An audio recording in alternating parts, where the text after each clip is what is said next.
بسم اللہ الرحمن الرحیم۔ السلام علیکم ورحمۃ اللہ وبرکاتہ۔ جی تو ساتھیوں، پچھلی مرتبہ ہم نے آقا کریم صلی اللہ علیہ وآلہ وسلم کو جو امی لقب عطا ہوا اس حوالے سے ہم لوگوں نے مطالعہ کیا تھا۔ آج ہم تیسرا باب شروع کرنے جا رہے ہیں جس کا نام ہے اعلان نبوت سے پہلے کے کارنامے۔ جنگ فجار اسلام سے پہلے عربوں میں لڑائیوں کا ایک طویل سلسلہ جاری تھا۔ انہی لڑائیوں میں سے ایک مشہور لڑائی جنگ فجار کے نام سے مشہور ہے۔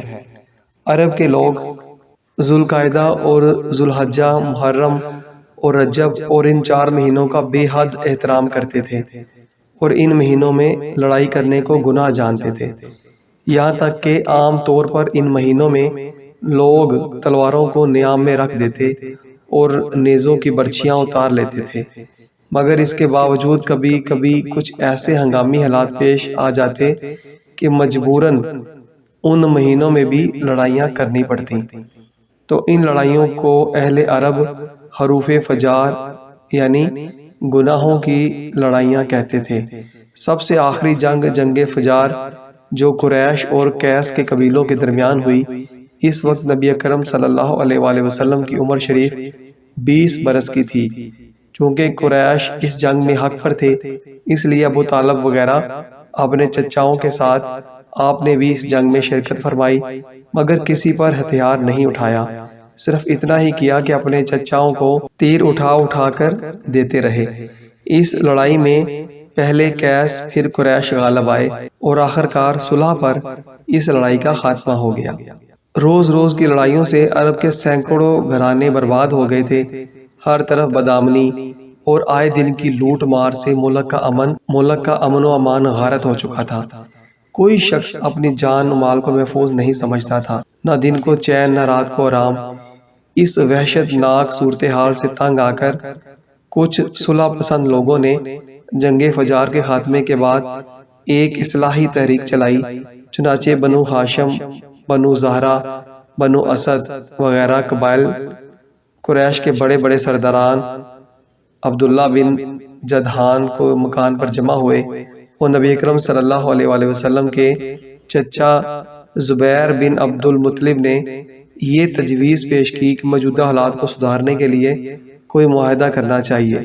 چنانچہ خاندان قریش کے سرداروں نے بقائے باہم کے اصول پر جیو اور جینے دو کے قسم کے ایک معاہدے کا حلف لیا کہ ہم لوگ ملک سے بے امنی دور کریں گے، مسافروں کی حفاظت کریں گے، غریبوں کی امداد کرتے رہیں گے، مظلوم کی حمایت کریں گے، کسی پر ظلم یا غاصب کو مکہ میں نہیں رہنے دیں گے۔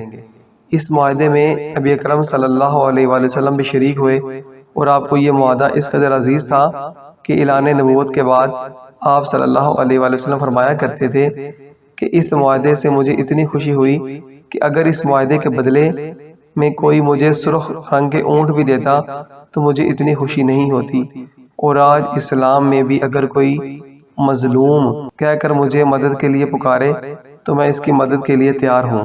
اس تاریخی معاہدے کو حلف الفضول اس لیے کہتے ہیں کہ قریش کے اس معاہدے سے بہت پہلے مکہ میں قبیلہ جرہم کے سرداروں کے درمیان بھی بالکل ایسا ہی ایک معاہدہ ہوا تھا، اور چونکہ قبیلہ جرہم کے لوگ اس معاہدے کے محرک تھے، ان سب لوگوں کا نام فضل تھا، یعنی فضل بن حارث اور فضل بن ودائع اور فضل بن فضالہ، اس لیے اس معاہدے کا نام حلف الفضول رکھ دیا گیا۔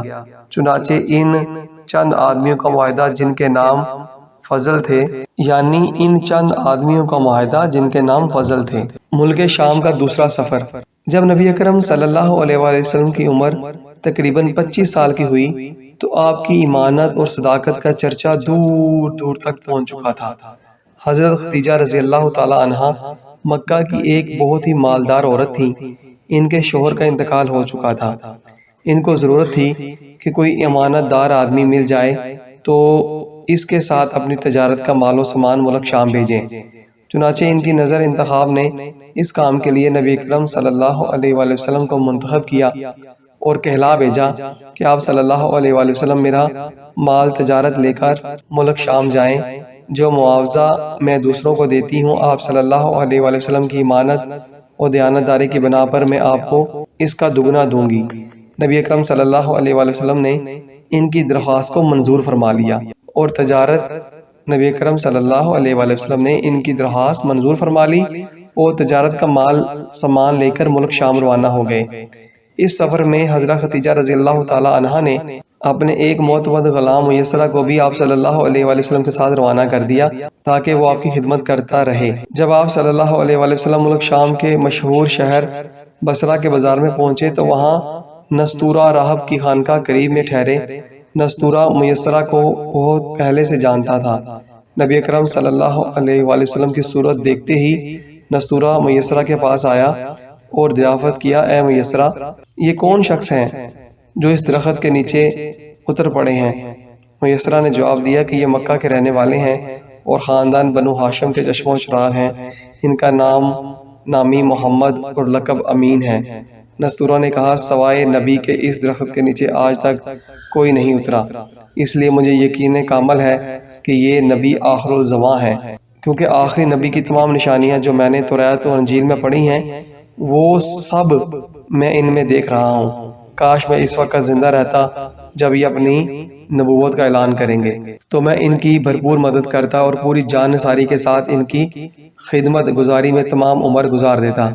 اے میسرہ، میں تم کو نصیحت اور وصیت کرتا ہوں کہ خبردار ایک لمحے کے لیے بھی تم ان سے جدا نہ ہونا اور انتہائی خلوص و عقیدت کے ساتھ ان کی خدمت کرتے رہنا، کیونکہ اللہ تعالیٰ نے ان کو خاتم النبیین ہونے کا شرف عطا فرمایا ہے۔ حضور اقدس صلی اللہ علیہ وآلہ وسلم بصرہ کے بازار میں بہت جلد تجارت کا مال فروخت کر کے مکہ شریف واپس تشریف لے آئے۔ واپسی میں جب آپ کا قافلہ شہر مکہ میں داخل ہونے لگا تو حضرت بی بی خدیجہ رضی اللہ تعالی عنہا ایک بلا خانے پر بیٹھی ہوئی قافلے کی آمد کا منظر دیکھ رہی تھی۔ جب ان کی نظر حضور صلی اللہ علیہ وآلہ وسلم پر پڑی تو انہیں ایسا نظر آیا کہ دو فرشتے آپ صلی اللہ علیہ وآلہ وسلم کے سر پر دھوپ سے سایہ کر رہے ہیں۔ نبی اکرم صلی اللہ علیہ وآلہ وسلم کے سر پر دھوپ سے سایہ کیے ہوئے ہیں۔ حضرت خدیجہ رضی اللہ تعالیٰ عنہ کے قلب پر اس نورانی منظر کا ایک خاص اثر ہوا اور وہ فرط عقیدت سے انتہائی والہانہ محبت کے ساتھ یہ حسین جلوہ دیکھتی رہیں۔ پھر اپنے غلام اس کا ذکر میسرہ سے کیا تو انہوں نے کئی دن کے بعد اس کا ذکر کیا تو میسرہ نے بتایا کہ میں نے تو پورے سفر میں یہی منظر دیکھتا رہا ہوں اور اس کے علاوہ میں نے بہت سی عجیب و غریب باتوں کا مشاہدہ کیا ہے۔ پھر مسیرہ نے نستورہ راہب کی گفتگو اور اس کی عقیدت و محبت کا تذکرہ بھی کیا۔ یہ سن کر حضرت بی بی خدیجہ رضی اللہ تعالیٰ عنہا کو آپ سے بے پناہ قلبی تعلق اور بے حد عقیدت و محبت ہو گئی اور یہاں تک ان کا دل جھک گیا کہ انہیں آپ صلی اللہ علیہ وآلہ وسلم سے نکاح کی رغبت ہو گئی۔ حضرت بی بی خدیجہ رضی اللہ تعالیٰ عنہا مال و دولت کے ساتھ انتہائی شریف اور عفت مآب خاتون تھیں۔ اہل مکہ ان کو پاک دامنی اور پارسائی کی وجہ سے یعنی کہ پاک باز کہا کرتے تھے۔ ان کی عمر 40 سال کی ہو چکی تھی۔ پہلے ان کا نکاح ابو حالہ بن زرارہ تمیمی سے ہوا اور ان سے دو لڑکے ہند بن ابو حالہ اور حالہ بن ابو حالہ پیدا ہو چکے تھے۔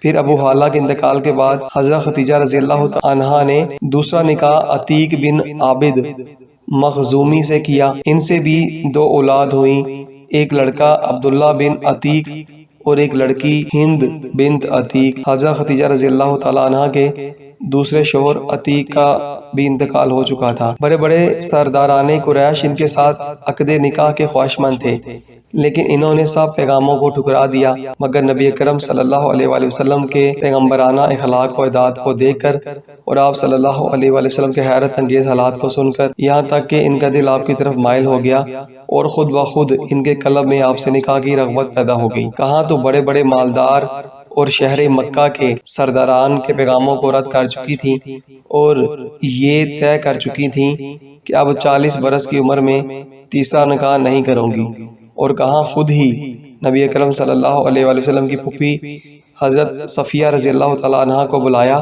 جو ان کے بھائی عوام بن خویلد کی بیوی تھیں۔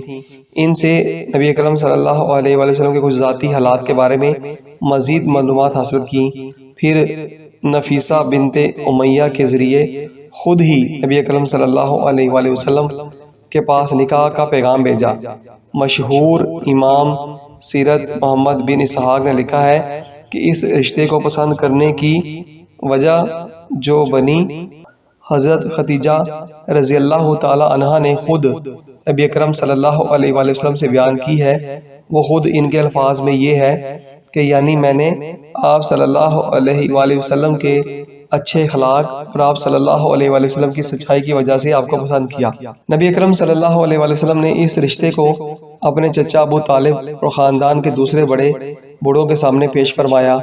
بھلا حضرت خدیجہ رضی اللہ تعالیٰ عنہا جیسی پاک دامن، شریف، عقل مند اور مالدار عورت سے شادی کرنے کا کون نہ کہتا۔ سارے خاندان والوں نے نہایت خوشی کے ساتھ اس رشتے کو منظور کر لیا اور نکاح کی تاریخ مقرر ہو گئی۔ نبی اکرم صلی اللہ علیہ وآلہ وسلم، حضرت حمزہ رضی اللہ تعالیٰ عنہ اور ابو طالب وغیرہ اپنے چچاؤں اور خاندان کے دوسرے افراد اور شرفا بن ہاشم اور سرداران مظہر کو اپنی برات میں لے کر حضرت بی بی خدیجہ رضی اللہ تعالیٰ عنہ کے مقام پر تشریف لے گئے اور نکاح ہوا۔ اس نکاح کے وقت ابو طالب نے نہایت ہی فصیح اور بلیغ خطبہ فرمایا۔ اس خطبے سے بہت اچھی طرح اس بات کا اندازہ ہو جاتا ہے کہ اعلان نبوت سے پہلے آپ کے خاندانی بڑے بوڑھوں کا آپ صلی اللہ علیہ وآلہ وسلم کے متعلق کیسا خیال تھا اور آپ کے اخلاق و عادات نے ان لوگوں پر کیسا اثر ڈالا تھا۔ ابو طالب کے اس خطبے کا ترجمہ یہ ہے: تمام تعریفیں اس خدا کے لیے جس نے ہمیں لوگوں کو حضرت ابراہیم علیہ السلام کی نسل اور حضرت اسماعیل علیہ السلام کی اولاد میں بنایا اور ہم کو معاد اور مظہر کے خاندان میں پیدا فرمایا اور اپنے گھر کعبہ کا نگہبان اور اپنے حرم کا منظم بنایا اور ہم کو علم و حکمت والا گھر اور امن والا حرم عطا فرمایا اور ہم کو لوگوں پر حاکم بنایا۔ یہ میرے بھائی کا فرزند محمد بن عبداللہ ہے۔ یہ ایک ایسا جوان ہے کہ قریش کے جس شخص کو بھی اس کے ساتھ موازنہ کیا جائے یہ اس سے ہر شان میں بڑا ہوا ہی رہے گا۔ ہاں، مال اس کے پاس کم ہے مگر مال تو ایک ڈھلتی ہوئی چھاؤں اور عدل بدل ہونے والی چیز ہے۔ اما بعد، میرا بھتیجا محمد صلی اللہ علیہ وآلہ وسلم وہ شخص ہے جس کے ساتھ میری قرابت اور قربت اور محبت کو تم لوگ اچھی طرح جانتے ہو۔ وہ خدیجہ بنت خویلد رضی اللہ تعالیٰ عنہ سے نکاح کرتا ہے، میرے مال میں 20 اونٹ مہر مقرر کرتا ہے اور اس کا مستقبل بہت ہی تابناک اور عظیم الشان اور جلیل القدر ہے۔ ابو طالب اپنا یہ ولولہ انگیز خطبہ ختم کر چکے تو حضرت بی بی خدیجہ رضی اللہ تعالیٰ عنہ کے چچا زاد بھائی ورقہ بن نوفل نے بھی کھڑے ہو کر ایک شاندار خطبہ پڑھا جس کا مضمون یہ ہے: خدا ہی کے لیے حمد ہے جس نے ہم کو ایسا ہی بنایا جیسا کہ اے ابو طالب آپ نے ذکر کیا اور ہمیں وہ تمام فضیلتیں عطا ہوئیں۔ بلا شبہ ہم لوگ عرب کے پیشوا و سردار ہیں اور آپ لوگ بھی تمام فضائل کے اہل ہیں۔ کوئی قبیلہ آپ لوگوں کے فضائل کا انکار نہیں کر سکتا اور کوئی شخص آپ لوگوں کے فخر و شرف کو رد نہیں کر سکتا، اور بے شک ہم لوگوں نے نہایت ہی رغبت کے ساتھ آپ لوگوں کے ساتھ ملنے اور رشتے میں شامل ہونے کو پسند کیا۔ لہٰذا اے قریش، تم گواہ رہو کہ خدیجہ بنت خویلد رضی اللہ تعالیٰ عنہ کو میں نے محمد بن عبداللہ صلی اللہ علیہ وآلہ وسلم کی زوجیت میں دیا 400 مشکال مہر کے بدلے۔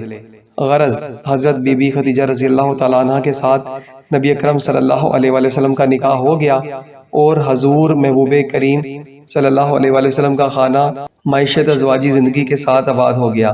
حضرت بی بی خدیجہ رضی اللہ تعالیٰ عنہ تقریباً 25 برس تک نبی اکرم صلی اللہ علیہ وآلہ وسلم کی خدمت میں رہیں۔ ان کی زندگی میں نبی اکرم صلی اللہ علیہ وآلہ وسلم نے کوئی دوسرا نکاح نہیں فرمایا اور نبی اکرم صلی اللہ علیہ وآلہ وسلم کے ایک فرزند حضرت ابراہیم رضی اللہ تعالیٰ عنہ کے سوا باقی تمام آپ کی اولاد حضرت خدیجہ رضی اللہ تعالیٰ عنہ کے بطن سے پیدا ہوئی، جن کا تفصیلی بیان آگے آئے گا۔ حضرت خدیجہ رضی اللہ تعالیٰ عنہ نے اپنی ساری دولت نبی اکرم صلی اللہ علیہ وآلہ وسلم کے قدموں میں قربان کر دی اور اپنی تمام عمر نبی اکرم صلی اللہ علیہ وآلہ وسلم کی غم گساری اور خدمت میں نثار کر دی، جن کی تفصیل آئندہ صفحات میں تحریر کی جائے گی۔ جی تو ساتھیو، یہاں تک آج ہم نے سیرت مصطفیٰ صلی اللہ علیہ وآلہ وسلم کا مطالعہ کر لیا ہے۔ انشاءاللہ تعالی باقی آئندہ نشست میں انشاءاللہ تعالی ہم اس سلسلے کو آگے لے کر کے چلیں گے۔ تب تک کے لیے اجازت دیجیے۔ السلام علیکم ورحمۃ اللہ وبرکاتہ۔